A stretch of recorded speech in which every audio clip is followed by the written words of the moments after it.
and welcome to the Idea People podcast. I'm Stephanie Graves, the CEO of Leanders Group. Leanders Group is a full-service PR agency focusing on strategic communications, marketing, and outreach. I'm thrilled to have you join us for today's conversation. Well, welcome back, everyone, to another episode of the Idea People. I'm your host, Stephanie Graves, CEO of Leanders Group, a public relations firm here in downtown Los Angeles. So I am especially excited about today's conversation because I recently had the pleasure of meeting our guest at South by Southwest in Austin, Texas, just last month or so, where she spoke about her incredible new book, The Win-Win Workplace, How Thriving Employees Drive Bottom Line Success. So all leaders and CEOs, please listen up. This is an important podcast. This book is for leaders who really want to build workplaces where employees thrive and businesses thrive as well. So our guest is Dr. Angela Jackson. And let me just welcome you to the show, Dr. Jackson. Thank you, Stephanie, for having me. And now, just to kick things off, could you just tell our audience just a little bit more about yourself? I could read all this over. You just have so many accolades, but I would rather just you tell us a little bit about your background and then what inspired you to write this book, The Win-Win Workplace. Yeah, thank you for that, Stephanie. At heart, I'm a researcher. So I do research on the labor market and really try to understand what are the policies, the practices that help people stay engaged in work. And so the work behind the Win-Win Workplace, the book that I released in March, was really based on my research of 1,700 companies. And I do that research out of Future Forward Institute in Harvard University, where I'm on staff as a lecturer. And when looking at these companies during the pandemic, we used these strategies and studied 25,000 people who were displaced from their jobs on COVID. So overnight, think, frontline, hospitality, retail, they had to find new careers. We had this initiative that we're helping to train and place 25,000 people. And after these people were placed, I went in with my researchers to find out how are they doing in their new fields, their new sectors. And it was really interesting what we found. There was one group of workers who were placed who were thriving. They were talking about how, the pandemic was a gift, that they were great to have this new second chance and second act in terms of their careers. On the other side, there were a group of people that we placed when we went in and checked on them 6 months later. Some of them had already left. Some of them were saying that they were actually looking for a job, and there are already rumblings about, their manager and management in general. And so we got curious when you have very similar groups of people, again, impacted by COVID, transitioning into new careers. We got curious and wanted to understand what made people thrive versus what made people leave. And we were able to identify 9 practices that not only had people stay, resulting in people staying and longer retention and more motivation and engagement. But these 9 in particular, why I think they're interesting, is that they also show a correlation to lift on the financial side and bottom line, which is why we call the book The Win-Win Workplace, because it's a win for the employees, but also for the employers who are trying to sell products and services. We want to show how investing in these people had a direct impact on sales and on revenue. And I'm going to get into a little, because I learned so much too, and I've actually taken action here at my office after listening to you speak at South by Southwest. But when you spoke, you had a personal story, and I think it's so important about your car accident. Can you just, how you got to this point, just tell our listeners just a little bit about that? Because I liked everyone to know, like, anything's possible, life happens, and then look where you are today. Absolutely. So, before I was a researcher, I was also an executive in corporate America. So I led global teams at Nokia and Viacom. And at Nokia, back in 2008, I was like one of those executives that's like up in the air. So I'm a million miler on American, on United, and on Delta, and I'd unpack to repack. Well, I was in LA, where you're based right now, for a meeting. I was going to get there at 5 o'clock in the evening, and I was going to be on a plane the next day at 1 o'clock, flying back to New York. York for a stop and then off to Finland. Well, on my way to my meeting that morning, I was driving, I was about to miss my turn, and I turned quickly. And unbeknownst to me, there was another car coming up on the side of me, and we had a massive accident. And the accident was my fault. Like, I was not present in that moment. I was actually thinking about, I got to get to this meeting. Hopefully, they don't ask too many questions because I can't miss this flight, because if I do, I won't be able to get to New York, then to get to Finland.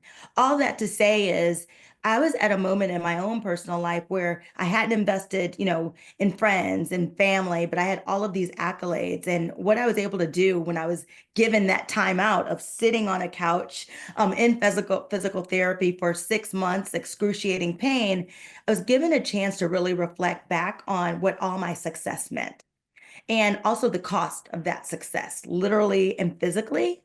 And one thing I realized at that point is that there must be a different way to do work without burning yourself out. I was absolutely passionate about my job, passionate about what Nokia does, and still am. They're all about human connection and touch.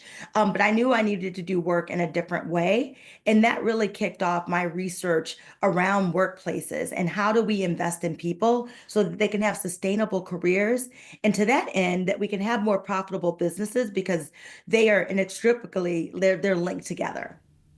Yeah, no, I think and I think a lot of leaders and CEOs, we all run fast, and I know my life's crazy, and you just have to stop sometimes, right? And I did that by now I have a ranch, so I have animals. So animals bring me back down to my peace. But yeah, well, Stephanie, driving around. I was going to say, Stephanie, I need an invitation to your ranch. It sounds amazing. Oh no, it definitely is. But so let me just ask you some questions here. So you talk about the idea of activating frontline leaders. So from my experience, our team leaders are often the heartbeat of our operation here. And so, what are a few ways CEOs can help those leaders just not manage, but truly inspire their teams to thrive? Yes, I'm glad that you asked that question because managers are a heartbeat for most companies, if you think about it. The CEOs can have a vision and leadership team, but it really comes down to those frontline managers, which in the book I write about a chapter. How do you take these frontline managers and turn them into frontline leaders? Because we know anyone's experience at a company is directly correlated to who's their manager. And a lot of times, a lot of us have been promoted to management because we're great individual contributors, but we've never been trained to manage people. And all the organizations we looked at, that was a huge gap and that was a huge differentiator. So, in some of those win win workplaces we write about and give examples where people stayed when we looked at those 25,000 workers, those managers have been trained. They doubled down on manager training. Even if someone came in with experience, they had trainings about what does it mean to be a manager at XYZ company, making sure that managers knew that they were compensated and expected to develop their people, not just as a checkbox, but something that was going to be checked in periodically. Some of these companies even did it on a monthly basis. Oh, wow. One financial institution, which I had anonymized in the book, what they were able to see with all of their banks, they have bank branches, those with highly rated managers, they had more assets under management. Those with lower rated managers had less assets under management. And that's huge for the bank and the bottom line. What they did was an experiment where they actually began training those underperforming managers. And what they were able to see were there were a third of them that actually became proficient, were great managers. There was another third that went up and were just A players. And then there were a third they had to figure out that just weren't meant for management. And when we interviewed those folks, it was very fascinating. One thing we heard from them was, I never thought of myself as a manager. Like, I wanted to get a promotion. I didn't want to be a manager. And that was a real clue for us in saying to corporations and to leaders, saying we have to find other ways to promote and retain people besides being a manager. And if someone becomes a manager, we need to be so clear on our expectations for them beyond being that individual contributor, what they're meaning as a culture carrier for the organization. Yeah, that's so true about when you promote and management is the next level. Not everyone is meant to be a manager, and you do want to see other pathways for other people too. So yeah, that is so important.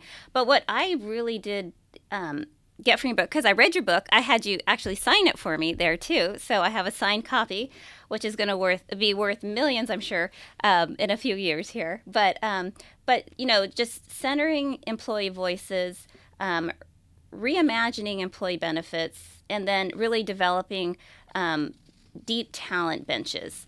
And so you speak about hiring stars, and the acronym again is skilled through alternative routes. And so, what does that mean? So, when we think about all of the people out in the world, many times in the world of work, the way that we have screened in talent or screened out talent is through the resume and through the degree. And a lot of times when you look at job listings, it's degree required when maybe it's not required at all. And by saying degree required, we're missing people who've been trained in many different ways based on their lived experience, based on the service that they've done for this country. For example, two-thirds of veterans don't have a four-year degree, but they've received intense on-the-job training that would make them, head and shoulders beyond someone with just a four-year degree. But automatically, those folks are screened out. And so when we talk about skill through alternative routes and those, we see companies who are actually creating and screening for skills. So they're doing more of their talent recruitment of saying, don't tell me what you can do, show me what you can do. And what's happened with companies who've hired people who may not have a degree, but actually have the skills doing these skills-based assessments, those people have stayed longer. It's been lower talent acquisition cost, and they've been more engaged. And so it's really interesting to see how this degree, what it was for, is a proof point showing us that what skills a talent had, that there could be other ways of actually identifying talent. And by identifying what some might call a non-traditional talent, you're actually getting a stickier talent pipeline and you're getting a more loyal talent pipeline. Yeah, no, I agree. I've been here at Leander's Group. I'm a huge proponent of seeing fire in the belly as opposed to where you went to college. Definitely, certain positions here you definitely have to have a degree, but if I see the fire in the belly or, the wanting to learn, and it's so much more important to me in, here at the office. And I just want to say, Stephanie, it's also important for people who have a degree. So I'm at Harvard, I'm teaching graduate students, and as they're graduating, I said, it's great that you have a Harvard degree, but at this moment in time where we're at in the world, where generative AI, new technology, people want to see what you can actually do. And so as I counsel my students at Harvard, I'm saying to them, have a work product. Show what you can do. Have a proof point that you can put in front of someone. That degree is not just enough in this moment. Right. And also, college degrees mean to me, okay, you were able to show up to something every day, do homework, turn homework in. It's more of that, okay, you've grown up there. We know that you can have those abilities here at the office. But, it is something changing with AI. And then, of course, in like a couple years, it's even going to be smarter than us. So it's just a tidal wave that we're all, getting ready for. But we're really skilling up, and the employees here are skilling up, and we're doing so many other things because everyone's at the same starting point. But here is what I really got from your talk was rethinking employee benefits. And you really spoke about this really well about, we don't need Taco Tuesdays, and we don't need birthday cakes are great because I actually love that, or donuts, but what do employees really want? Or what is something that can, truly add value besides what we all give? And I actually, when I got back from Texas, I asked my EVP how many people are in our 401k, and we match. And out of the 30 some odd employees, only like less than a handful. And this is what you talked about, that it's kind of a wake-up call that benefit doesn't resonate with a lot of people because 65 is a long way off and to be able to take out your money. And you spoke about the Sunny Day Fund, which I want you to talk more about it because we are already getting involved in it. And so it was because of you we are. But maybe like for our listeners, if you could just explain the 401k for the past generation and, the Sunny Day Fund now. But, I come from a generation where my dad said, start saving as soon as you can. Like, even if you're only making $22,000 a year, save 25%. So it was ingrained in me, but I think it's a different culture now. Absolutely. And first of all, I just love that you did the research because one thing that we talk about in this book under centering an employee voice is actually knowing what's important to them and what they're using because you can't make any changes without that actual data. So now that a handful out of 30 are using it. What else can you offer them that they would actually use? Because if you're offering a benefit that no one uses, they don't really see it as valuable. So you might as well not be spending the money on that or think about spending it a different way.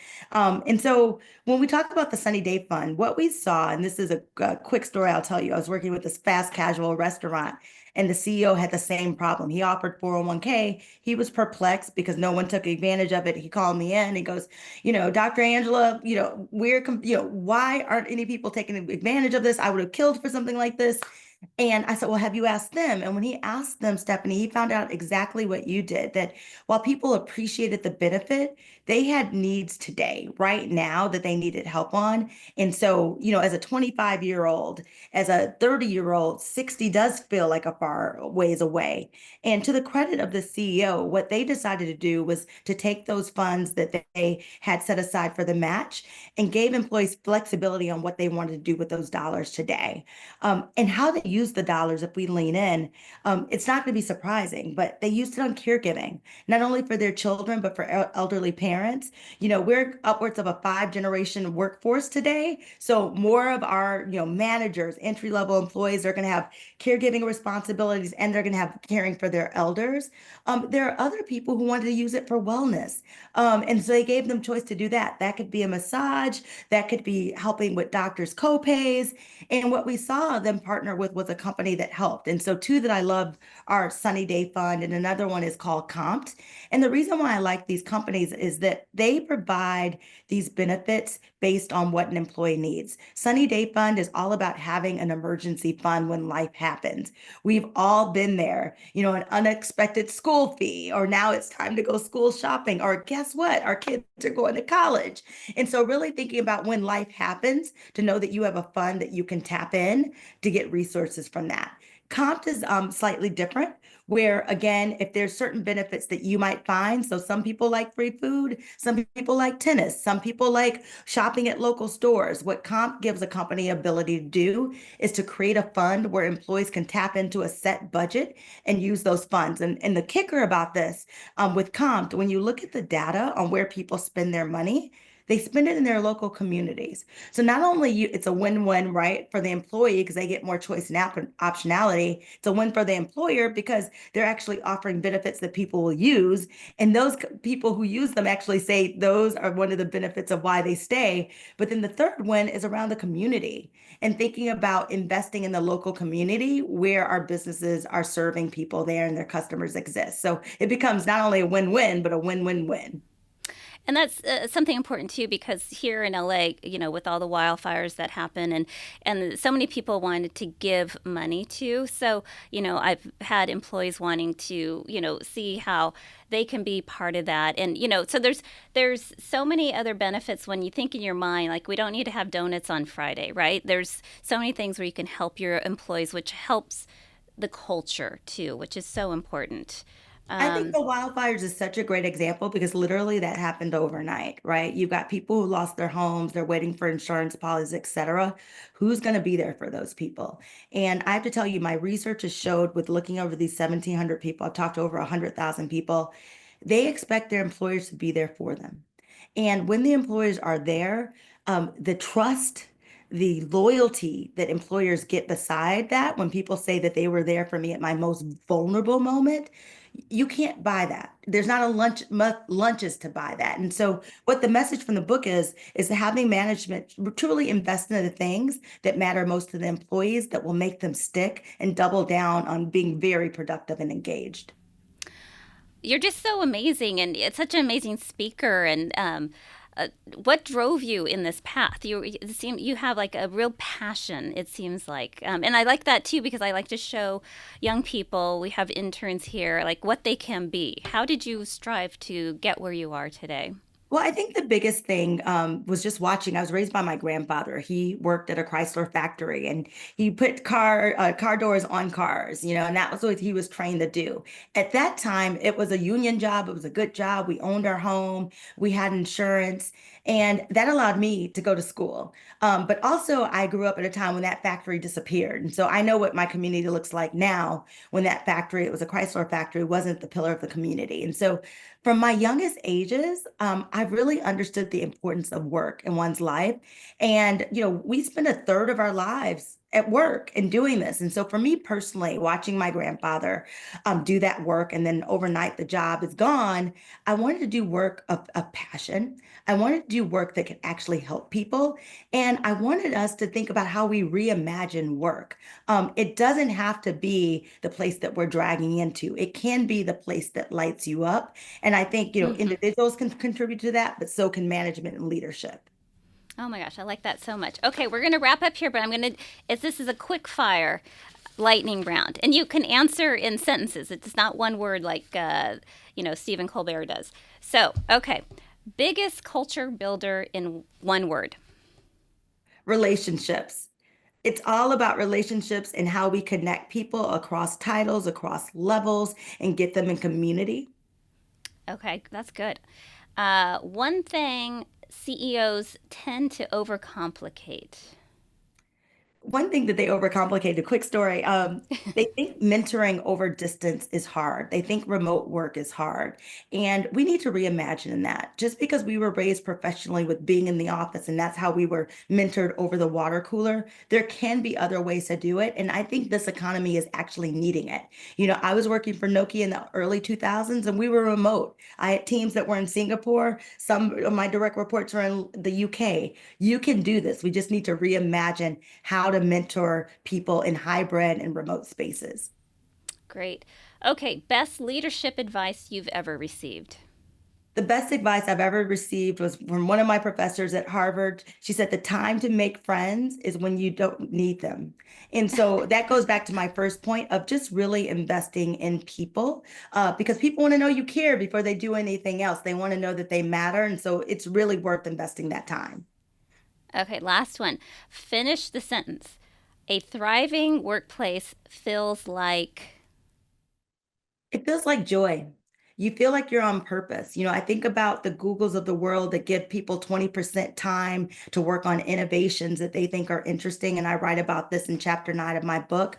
How do we create these entrepreneurial structures that give people more agency to get them excited about coming in, not only about the work that they're doing, but also the problems and challenges that they can be a part of solving on behalf of the company. Oh no, that's great. I love that. So now, where can people find you? I know they can get your book on Amazon, but where can they find you?